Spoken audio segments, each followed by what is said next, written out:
माझं नाव भागवत अभिनू काकर, बर तालुका मोताळा, जिल्हा बुलढाणा.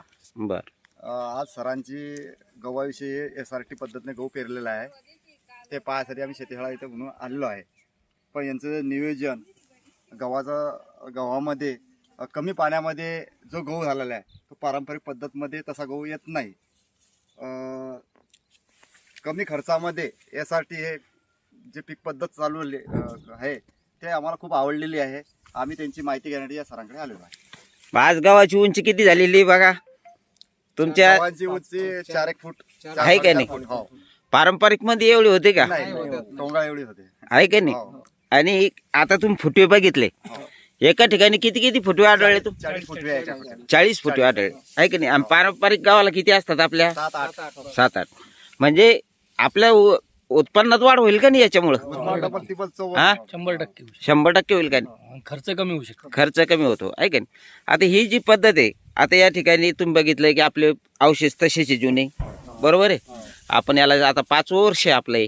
हा आता आपण दरवर्षी तर नागाट्या करतो, रोट्याटर करतो, आणि एक भावना हे असते आपली की विना मशागती शेती कशी होईल, हे एक तुमच्या मनामध्ये भीती होती.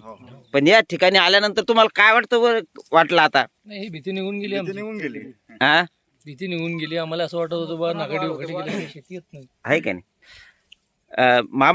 मावावरून आता हे आपले मामा आलेले आहेत. मामा तुमचं नाव सांगा एकदा. परला सुपरसिंग साळोक मावरा. बरं, कसा वाटला तुम्हाला गहू मामा? गहू चांगला वाटला. गहू शुप्र आहे, शेती चांगली आहे. पण आता याच्यात आपण कुठल्याही प्रकारची नागाटी रोटेटर केलेले नाही. काहीच नाही. मग एवढं केलेलं नसताना सुद्धा याच्यात भरपूर उत्पन्न व्हायचं आहे ना. आदरणीय कृषीरत्न कृषीभूषण माननीय चंद्रशेखर भडसावळे दादा यांनी या तंत्राचा शोध लावलेला असून आपल्या शेतकऱ्यांच्या उद्धारासाठी हे तंत्र खूप फायद्याचं आहे. प्रत्येक शेतकऱ्यांनी या तंत्राचा अवलंब करावा आणि कमी खर्चामध्ये जास्तीत जास्त उत्पादन घ्यावं, हे दादांच्या तर्फे सगळ्यांना मी नम्र विनंती करतो. आणि दादांचं जे स्वप्न आहे की आपला शेतकरी हा आनंदी बनला पाहिजेत, कर्जमुक्त झाला पाहिजेत, आपली जमीन भूमाता ही सशक्त बनली पाहिजेत, तर आपण SRT पद्धतीने जर शेती केली ते सगळं स्वप्न शेतकऱ्यांचे साकार होतील. आहे का नाही दादा? तर तुम्ही आता शेतकऱ्यांना काय सल्ला देऊ शकता बरं बाकीच्या लोकांना? हा की अशा पद्धतीने शेती करावं का ना करावं? अशा पद्धतीने शेती करा. आहे की नाही? आणि काळाची गरज आहे ती.